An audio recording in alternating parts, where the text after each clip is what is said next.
አፍሪካን በፖለቲካ በሰላምና ደህንነት በኢኮኖሚና ማህበራዊ ጉዳዮች በማላቅ አህጉሪቱ ከሚገጥሟት ፈታኝ ተግዳሮቶች ለማውጣት አልሞ እንደ ኢሮፒያን አቆጣጠር 2012 ተቋቋመ የጣና ሰላምና ደህንነት ፎረም። ላለፉት 10 ዙሮች በኢትዮጵያ የመከረው ጣና ፎረም ለሁለት ዓመታት ያህል ተቋርጦ ቆይቶ ነበር። ቀደም ሲል ኮቪድ በራሱ የፈጠረበት ተጽዕኖ ስለነበረ ትንሽ መቋረጥና መስተጓጎል ነበረበት። በዚህም ከጥቅምት 14 እስከ 16 በባህር ዳርና አዲስ አበባ ይካሄዳል ሲል ጣና ፎረም ቦርድ መግለጫ ሰጥቷል። አንደኛውን መክፈቻ ስርዓት በባህር ዳር ለማድረግ ዋናውን ደግሞ ትልቁ መክፈቻው ነው ዋናው። ከዛ ቀጥሎ ያሉ የውይይት ምዕራፎችን ደግሞ በዚሁ በአዲስ አበባ ስሙን በሚመጥን ደረጃ በአድዋ ቪክቶሪ ወይም የድል መታሰቢያ ሙዚየም ለማድረግ ይወሰነ። አህጉሪቱ ብሎም ምስራቅ አፍሪካ በተለዋዋጭ ሉላዊ አገዛዝ ስርዓት ውስጥ ተመልካች ሳትሆን አፍሪካ የራሷን ጉዳዮች ባለቤቱና የራሷን ችግሮች በራሷ የምትፈታና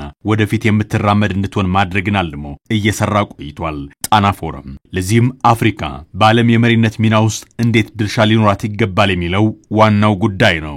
አፍሪካ በሜኑ ላይ ሳይሆን በጠረጴዛው ላይ መሆን አለባት የሚል ሐሳብ ይዞ የተነሳ የራሷ ጉዳይ ባለቤቱና የራሷን ችግሮች በራሷ የምትፈታ የራሷ ባለቤትነትን ይዛ ወደፊት የምትሄድ መሆን አለባት። እሱን በተመለከተ የት ነው ያለው ተግዳሮቶችን በመለየት አፍሪካ መሪ ሆና የምትወጣበትን ሁኔታ ለማመላከት መሞከር ነው። ለመጀመሪያ ጊዜ ልዩ መልእክተኞችና የውጭ ጉዳይ ሚኒስትሮችን በልዩነት የሚያሰባስበው ፎረሙ ሐሳባቸውን የሚያዋጡበትና የጋራ አፍሪካዊ መንገድን እንዲያወጡ የሚያደርግ ነው። እነሱን ማሰባሰብ አንድ ትልቅ ድል ነው።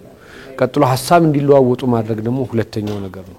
ሶስተኛው ደግሞ የተለዋወጡት ሐሳብ ወደ ተለያየ ነገር ይመነዘራል። ወደ የሀገራት ፖሊሲ ይመነዘራል፣ ወደ ጥናትና ምርምር ይመነዘራል፣ የውሳኔ ሰጪዎችን ተጽዕኖ በማሳደር ይመነዘራል፣ የጋራ አስተሳሰብ በመያዝ ይመነዘራል፣ ህዝቡ አንድ ጉዳዮችን እንዲያውቁ ወደ ማድረግ ይወርዳል። ይሄ በራሱ ከፍ ያለ ፋይዳ ያለው ነው። የውጭ ጉዳይ ሚኒስትሮች በራሳቸው ቀጠናውን እንዴት ያዩታል፣ ምን ማድረግ አለባቸው፣ የጋራ አጀንዳዎቻቸው ምንድናቸው የሚለውንም ለመለየት እነሱም ይነጋገራሉ። በሌላ በኩል ኢትዮጵያ ይህን መድረክ ስታዘጋጅ አህጉራዊና ዓለም አቀፋዊ አጀንዳዎችን ለመቅረጽ እንደሚጠቅማትም ተነስቷል። የሚዩኒክ ሴኩሪቲ ኮንፈረንስን በጀርመን ለብዙ አስርት ዓመታት የተካሄደ ኮንፈረንስ ነው።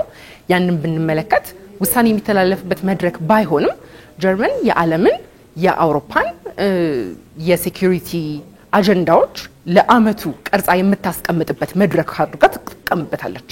ስለዚህ ኢትዮጵያም በዛው መንገድ የጣና ፎረምን የአህጉሪቱን እንዲሁም የዓለምን የሴኩሪቲ አጀንዳዎች ለመቅረጽ ልትጠቀምበት ትችላለች ብለን እናምናለን። ለቀጠናዊ ትብብርና ውህደት ረጅም ጊዜን የሚወስዱ ተግባራት አሁንም አሉ ያሉት አምባሳደር ዘሪሁን አበበ ኢትዮጵያ ግን እንደ ታላቅ ሀገርነቷ እንዲህ ያሉ መድረኮችን አጠናክሮ መቀጠል ያስፈልጋታል ሲሉ ጠቁመዋል።